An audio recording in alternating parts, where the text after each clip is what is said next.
Alright, welcome back for hopefully one more day beside the porch. Maybe spring will get here and winter will get gone and it won't be in the 30s throughout the day. So, alright, today is going to be start of a new book. This is the second book of Chronicles. For day 150. Chapters 1, 2, 3, and 4. Chapters 1, 2, 3, and 4. So, second book of Chronicles. Let's get started. Chapter 1. And Solomon the son of David was strengthened in his kingdom, and the Lord his God was with him, and magnified him exceedingly. Then Solomon spake unto all Israel, to the captains of thousands of hundreds, and to the judges, and to every governor in all Israel, the chief of the fathers. So Solomon and all the congregation with him went to the high place that was in Gibeon, for there was the tabernacle of the congregation of God, which Moses, the servant of the Lord, had made in the wilderness. But the ark of God had David brought up from Kirjath-jearim to the place which David had prepared for it, for he had pitched a tent for it in Jerusalem. Moreover, the brazen altar that Bezaleel the son of Uri, the son of Hur, had made, he put before the tabernacle of the Lord. And Solomon and the congregation sought unto it. And Solomon went up thither to the brazen altar before the Lord, which was at the tabernacle of the congregation, and offered 1,000 burnt offerings upon it. In that night did God appear unto Solomon, and said unto him, Ask what I shall give thee. And Solomon said unto God, Thou hast shewed great mercy unto David my father, and hast made me to reign in his stead. Now, O Lord God, let thy promise unto David my father be established. For thou hast made me king over a people like the dust of the earth in multitude. Give me now wisdom and knowledge, that I may go out and come in before this people. For who can judge this thy people that is so great? And God said to Solomon, Because this was in thine heart, and thou hast not asked riches, wealth, or honor, nor the life of thine enemies, neither yet hast asked long life, but hast asked wisdom and knowledge for thyself, that thou mayest judge my people, over whom I have made thee king. Wisdom and knowledge is granted unto thee, and I will give thee riches and wealth and honor, such as none of the kings have had that have been before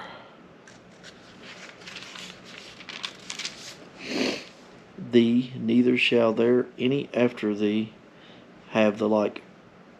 Then Solomon came from his journey in the high place that was at Gibeon to Jerusalem, from before the tabernacle of the congregation, and reigned over Israel. And Solomon gathered chariots and horsemen, and he had 1,400 chariots and 12,000 horsemen, which he placed in the chariot cities, and with the king at Jerusalem. Sorry, it's almost 11 at night. And the king made silver and gold at Jerusalem, and plenteous as stones and cedar trees made he, as the sycamore trees that are in the vale, for abundance. And Solomon had horses brought out of Egypt, and linen yarn. And the king's merchants received the linen yarn at a price. And they fetched up and brought forth out of Egypt a chariot for 600 shekels of silver, and a horse for 150. And so brought they out horses for all the kings of the Hittites, and for the kings of Syria by their names. Chapter 2. And Solomon determined to build an house for the name of the Lord, and an house for his kingdom. And Solomon told out 70,000 men to bear burdens, and 80,000 to hew in the mountains, and 3,600 to oversee them. And Solomon sent to Huram the king of Tyre, saying, As thou didst deal with David my father, and didst send him cedars to build him a house to dwell therein, even so deal with me. Behold, I build an house to the name of the Lord my God, to dedicate it to him, and to burn before him sweet incense, and for continual shewbread, and for the burnt offerings, morning and evening, on the Sabbaths and on the new moons, and on the solemn feasts of the Lord our God. This is an ordinance forever to Israel.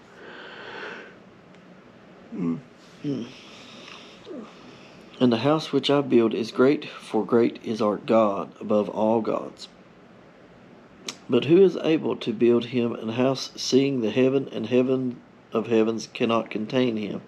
Who am I then, that I should build him an house, save only to burn sacrifice before him?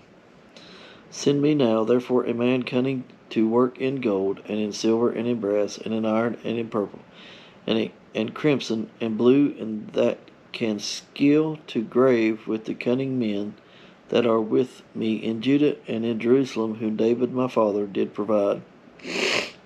Send me also cedar trees, fir trees, and algum trees out of the Lebanon, for I know that thy servants can skill to cut timber in Lebanon, and behold, my servants shall be with thy servants.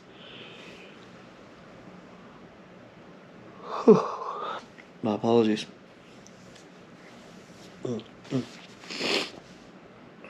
Even to prepare me timber in abundance for those house which I am about to build shall be wonderful great.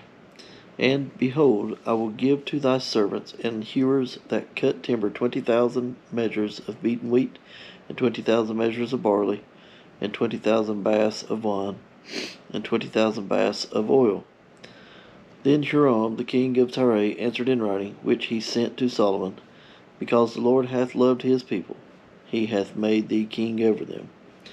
Huram said moreover, Blessed be the Lord God of Israel, that made heaven and earth, who hath given to David the king a wise son, endued with prudence and understanding, that might build an house for the Lord, and an house for his kingdom.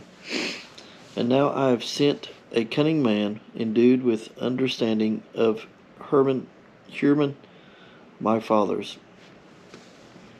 the son of a woman of the daughters of Dan, and his father was a man of Tyre, skillful to work in gold, and in silver, and in brass, and in iron, and in stone, and in timber, in purple, in blue, and in fine linen, and in crimson, also to grave any manner of graving, and to find out every device which shall be put to him, with thy cunning men, and with the cunning men of my lord David thy father.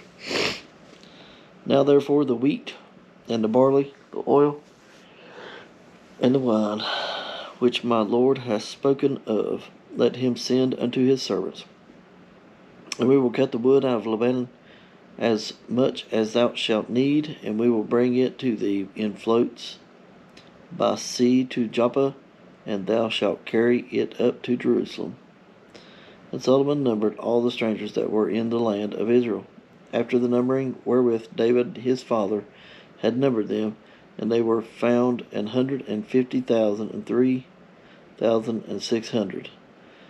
And he set 70,000 of them to be bearers of burdens, and 80,000 to be hewers in the mountain, and 3,600 overseers to set the people a work. Chapter 3.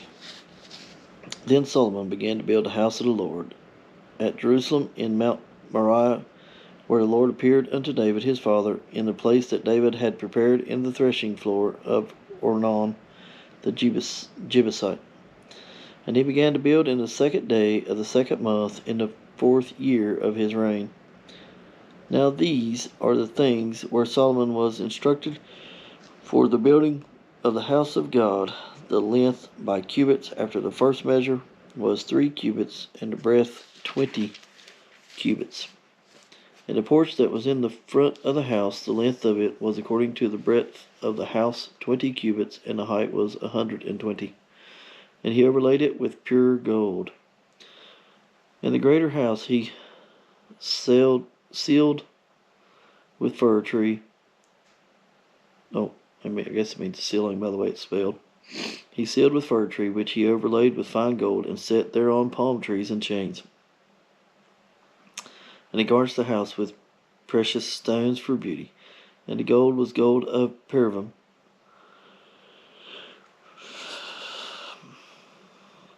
He overlaid also the house the beams, the posts, and the walls thereof, and the doors thereof, with gold, and graved cherubims on the walls. And he made the most holy house, the length whereof was according to the breadth of the house 20 cubits, and the breadth thereof 20 cubits. And he overlaid it with fine gold, amounting to 600 talents.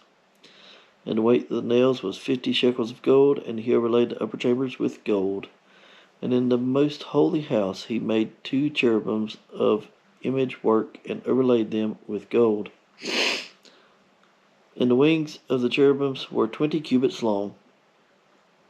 One wing of the one cherub was 5 cubits, reaching to the wall of the house, and the other wing was likewise 5 cubits, reaching to the wing of the other cherub. And one wing of the other cherub was 5 cubits, reaching to the wall of the house, and the other wing was 5 cubits, also joining to the wing of the other cherub. The wings of the cherubims spread themselves forth 20 cubits, and they stood on their feet, and with their faces were inward. And he made the veil of blue and purple and of crimson and fine linen, and wrought cherubims thereon. Also he made before the house 2 pillars of 30 and 5 cubits high, and the chapter that was on top of each of them was 5 cubits. And he made chains as in the oracle, and put them on the heels of the pillars, and made 100 pomegranates, and put them on the chains.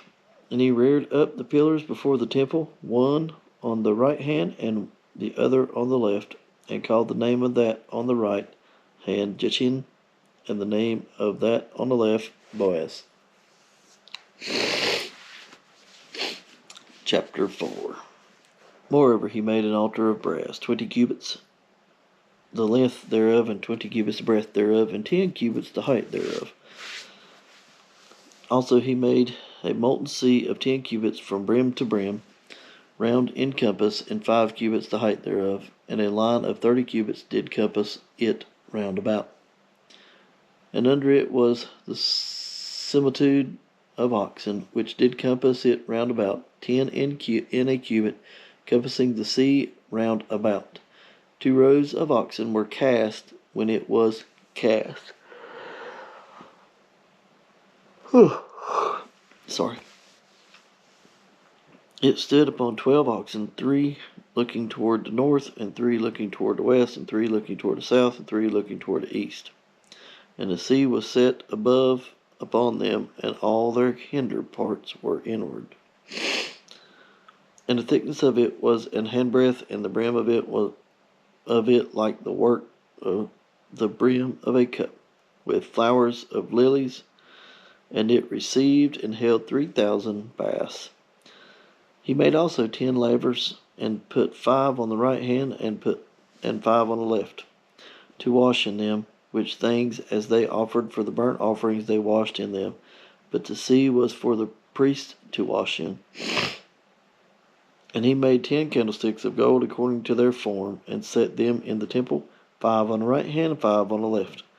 He made also 10 tables, and placed them in the temple, 5 on the right side, and 5 on the left. He made 100 basins of gold.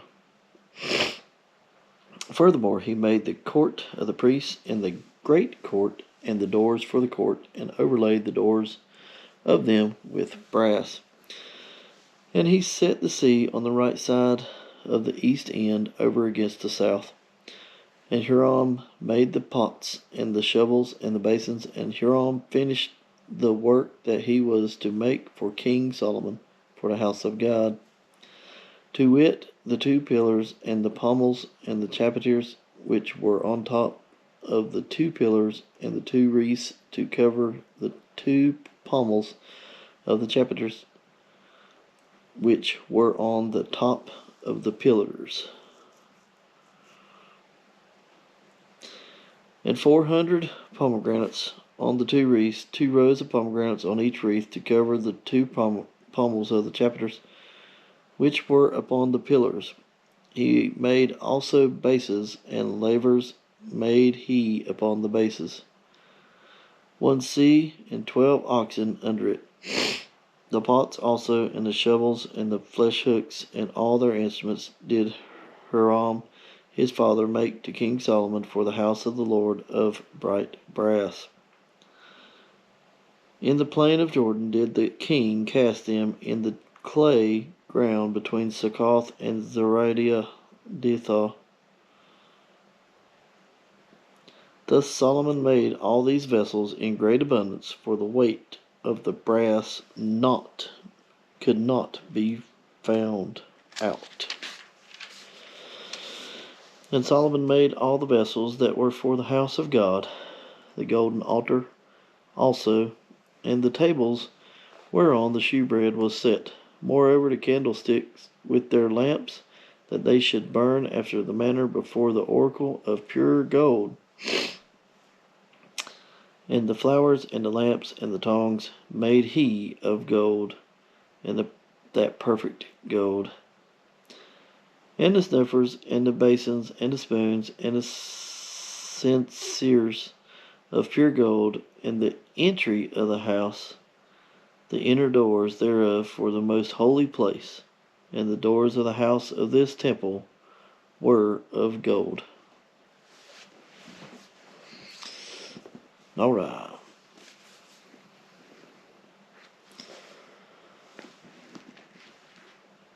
Look at there. Look at there. I call that at least a third. What do you think?